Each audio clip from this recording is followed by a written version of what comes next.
SIR নিয়ে রাজ্য সরকারের ভূমিকার সমালোচনায় এবার বিজেপি নেতা দিলীপ ঘোষ তিনি বলছেন, রাজ্য সরকার সুপ্রিম কোর্টের নির্দেশিকা কোথায় মানছেন? সেটা মানলেও তো এসআইআর সঠিকভাবে হয়। সব জায়গায় গায়ের জোর, কেন্দ্রীয় সংস্থাকে হস্তক্ষেপই করতে দেয়া হচ্ছে না। এরকম পরিবেশ তৈরির চেষ্টা হচ্ছে গায়ের জোরে জেতার জন্য। কি মন্তব্য করেছেন তিনি, শুনুন। সুপ্রিম কোর্টের নির্দেশ বা কোথায় মানছে রাজ্য সরকার? সেই নির্দেশ মানলেও তো এসআইআরটা হয়। ওনারা তাদের সুবিধা মতোই করবেন। সব জায়গায় গায়ের জোর, ঘিরে নেবে, আটকে দেবে, করতে দেবে না। তো তাহলে তো এখানকার রাষ্ট্রীয় সরকারের বা কেন্দ্র সরকার, কেন্দ্রের সমস্ত সংস্থার যদি হস্তক্ষেপই না থাকে, তাহলে এটা কি আর পশ্চিমবঙ্গ ভারতবর্ষের মধ্যে আছে? সংবিধান নাই, এখানে সুপ্রিম কোর্ট নাই, এরকম একটা পরিবেশ তৈরি করার চেষ্টা হচ্ছে গায়ের জোরে জিতে নেওয়ার জন্য। নেতাজি সুভাষচন্দ্র বসুর জন্মদিনেও বাদ গেল না রাজনীতি। ধর্মতলায় নেতাজির মূর্তিতে শ্রদ্ধা জ্ঞাপন করে মুখ্যমন্ত্রী বলেন, আজ সুভাষচন্দ্র বসু বেঁচে থাকলে তার নামটাও তাকে শুনানিতে রাখা হতো। তাৎপর্যপূর্ণ বিষয় হলো, এদিন রাজ্য সরকারের নেতাজির জন্মদিন উপলক্ষে আয়োজিত অনুষ্ঠানে মমতা বন্দ্যোপাধ্যায়ের সঙ্গে একসঙ্গে দেখা যায় নেতাজি পরিবারের সদস্য সুগত বসু এবং চন্দ্র বসুকে। এদিন ভবানীপুরের নেতাজির বাড়িতে যান শুভেন্দু অধিকারী। সেখান থেকে মুখ্যমন্ত্রীকে কটাক্ষ করেন বিরোধী দলনেতা। আজকে কি সুভাষচন্দ্র বসু বেঁচে থাকলেও তার নামটাও তাকে হিয়ারিংয়ে ডাকা হতো, কই ফের চাওয়া হতো আপনি ভারতীয় কিনা। জাতীয় পতাকা নিয়ে আমরা এখানে এসে মাল্যদান করলাম, ওনার বাড়িতে প্রবেশের সুযোগ পেলাম। না বিজেপি না টিএমসি, এদের সঙ্গে কারোরই নেতাজির কোনো সম্পর্ক ছিল না। নেতাজি ছিল কংগ্রেস দলের সভাপতি। নেতাজি থেকে স্বামীজি, রবীন্দ্রনাথ ঠাকুর থেকে বঙ্কিমচন্দ্র চট্টোপাধ্যায়, ঈশ্বরচন্দ্র বিদ্যাসাগর, এ রাজ্যে রাজনীতির কচকচানি থেকে ছাড় পাননি মনীষীরাও। 23শে জানুয়ারি নেতাজি সুভাষচন্দ্র বসুর জন্মদিনেও বাদ গেল না রাজনীতি, তার সঙ্গে জুড়ে গেল এসআইআর। নিজেদের ইতিহাস চাপিয়ে দেওয়া হচ্ছে, যার সাথে দেশের ইতিহাসের কোনো সম্পর্ক নেই। আজকে ভাবছো ক্ষমতায় আছো, কাল ক্ষমতায় থাকবে না। দিল্লির যে চক্রান্ত নগরী এখন সারাক্ষণ চক্রান্ত করে বেড়ায় বাংলার বিরুদ্ধে, তার বিরুদ্ধে আমরা একমত হব।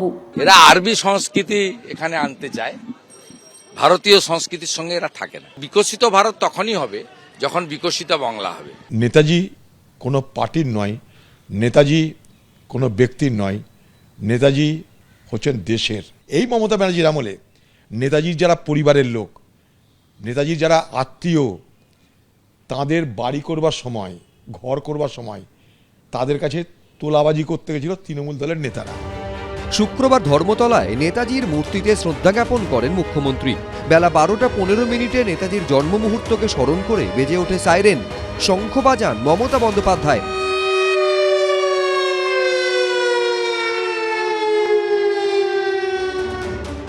অন্যদিকে সকালেই প্রথমে শ্যামাপ্রসাদ মুখোপাধ্যায়ের বাড়ির সামনে থেকে মিছিল করে ভবানীপুরে নেতাজির বাড়িতে যান শুভেন্দু অধিকারী। ওনার বাড়ির বর্তমান যারা বংশধররা আছেন, ডক্টর সুগত বসু সহ, তারা বাকিরা আমাদেরকে সব ঘুরিয়ে দেখালেন এবং অত্যন্ত আন্তরিকতার সঙ্গে আমাদের উৎসাহিত করলেন এবং আমাকে তিনি পরামর্শ দিলেন যে আপনি সঠিক জায়গায় এসেছেন। আমি ওনাকে বললাম যে রেড রোডে যাই প্রতিবারে, তারপর আমি মালা দেওয়ার পরে মালাটা পিডাব্লিউডির লোকেরা ফেলে দেয়। তাৎপর্যপূর্ণ বিষয় হলো, এদিন রাজ্য সরকারের নেতাজির জন্মদিন উপলক্ষে আয়োজিত অনুষ্ঠানে মমতা বন্দ্যোপাধ্যায়ের সঙ্গে একসঙ্গে দেখা যায় নেতাজি পরিবারের 2 সদস্য সুগত বসু ও চন্দ্র বসুকে। সুগত বসু 2014 থেকে 2019 সাল পর্যন্ত তৃণমূলের সাংসদ ছিলেন। অন্যদিকে চন্দ্র বসু 2016 সালে বিজেপিতে যোগ দেন, তাকে রাজ্য সহ সভাপতি করে বিজেপি। সে বছরই বিধানসভা ভোটে ভবানীপুর কেন্দ্রে মমতা বন্দ্যোপাধ্যায়ের বিরুদ্ধে লড়েছিলেন। 2019-এর লোকসভা নির্বাচনেও বিজেপির হয়ে লড়েন, কিন্তু দুবারই হেরে যান। এদিন সেই দুজনই ছিলেন ধর্মতলায় রাজ্য সরকারের অনুষ্ঠানে। আজকে কি সুভাষচন্দ্র বসু বেঁচে থাকলেও তার নামটাও তাকে হিয়ারিংয়ে ডাকা হতো? চন্দ্রবাবুকে তো অলরেডি ডেকেছেন। আমাদের দুর্ভাগ্য, আজও নেতাজি সুভাষচন্দ্র বোসের জন্মদিন জাতীয় ছুটির দিবস হিসেবে ঘোষণা হয়নি। হ্যাঁ, ডাকতই তো। নেতাজির পরিবারের লোকজন ডাক পাবে এসআইআরে, কারণ তৃণমূল ভয় দেখিয়ে বিএলওদের দিয়ে মিথ্যা তথ্য সিস্টেমে আপলোড করিয়ে দিয়েছে। সব মিলিয়ে শুক্রবার নেতাজিকে সবাই স্মরণ করলেন ঠিকই, কিন্তু তাকে নিয়ে রাজনীতি হলো বেশি, যিনি কিনা সবসময় মনে করতেন রাজনীতির ঊর্ধ্বে দেশ। আশাবুল হোসেন, শিবাশিস মৌলিক, এবিপি আনন্দ। এসআইআরে এবার প্রায় 2 কোটি ভোটারের নাম বাদ যাবার ভবিষ্যৎবাণী শোনা গেল মমতা বন্দ্যোপাধ্যায়ের কথায়। আর তার এই বক্তব্যকে অঙ্কের হিসেব দিয়ে নস্যাৎ করে দিলেন স্পেশাল রোল অবজারভার। আর এই আবহেই গণেশ কুমারকে এ রাজ্যে আহ্বান করা নিয়ে শ্রমিক ভট্টাচার্যের মন্তব্যকে সমর্থন জানালেন শুভেন্দু অধিকারী। 7 কোটি মানুষের মধ্যে যদি 2 কোটি বাদ চলে যায়, কত মানুষ অধিকার হারায়? 1 কোটি আর 32 লক্ষ, এই হচ্ছে টোটাল। তাহলে অঙ্কের হিসেবে কিছুতেই এটা এই সংখ্যার বেশি তো হতেই পারে না কখনো। এসআইআর নিয়ে রাজ্য রাজনীতিতে চলছে সংখ্যা তত্ত্বের খেলা। নানাজন নাম বাদ পড়ার নানা ভবিষ্যৎবাণী করছেন, কখনো মুখ্যমন্ত্রী, কখনো শুভেন্দু অধিকারী, কখনো শান্তনু ঠাকুর। 1,38,000 মানুষকে ডেকেছেন এবং তার আগে 58 লক্ষ বাদ দিয়েছেন একতরফাভাবে। মোট সংখ্যাটা প্রায় 2 কোটি। মনে রাখবেন, 7 কোটি মানুষের মধ্যে যদি 2 কোটি বাদ চলে যায়, কত মানুষ অধিকার হারায়? এটা উনি কিভাবে বলছেন আমি বলতে পারবো না, কারণ নোটিশ এখন অবধি দেওয়া হয়েছে 32 লক্ষ আনম্যাপড এবং প্রায় 1 কোটি, যেটা লজিক্যাল ডিসক্রিপেন্সি।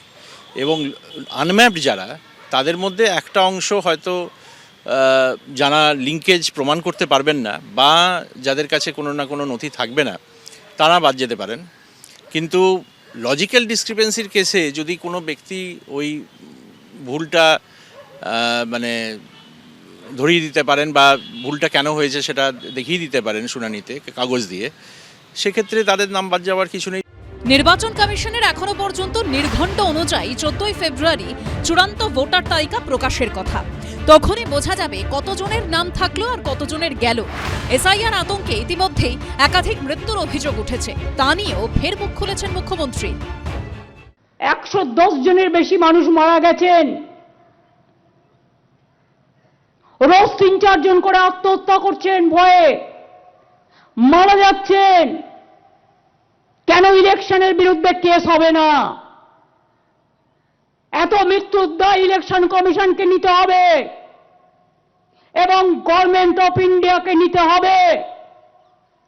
পার্টির নাম আমি নাইবা বললাম, এবং হসপিটালে আজও মৃত্যুর সাথে লড়াই করছে আরো 40-45 জন। এদের জীবন নয়। মুখ্য নির্বাচন কমিশনার গণেশ কুমার একদিকে যখন প্রায় প্রতিদিনই তৃণমূলের নিশানায়, তখন তাঁকে ছেড়ে কথা বলছেন না বিজেপি রাজ্য সভাপতি শ্রমিক ভট্টাচার্য।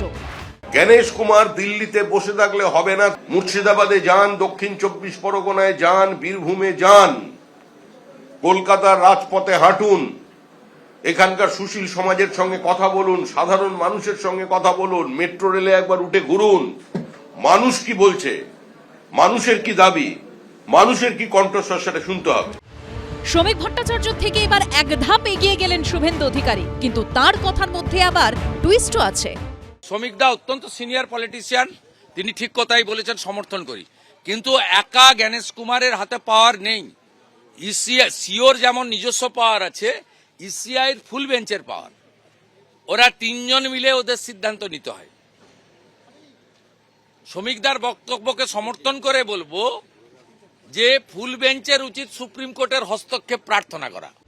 তৃণমূল এসআইআর এর বিরোধিতা করছে, তাই তারা কেন গণেশ কুমারকে আক্রমণ করছে তা তো বোঝা যায়। কিন্তু রাজ্য বিজেপির শীর্ষ নেতৃত্ব হঠাৎ করে কমিশনের কাজে পুরোপুরি সন্তুষ্ট হতে পারছে না কেন? কি কারণে? আশাবুল হোসেন, শিবাশিস মৌলিক ও রুমা পালের রিপোর্ট, এবিপি আনন্দ। এবিপি আনন্দ, এগিয়ে থাকে, এগিয়ে রাখে।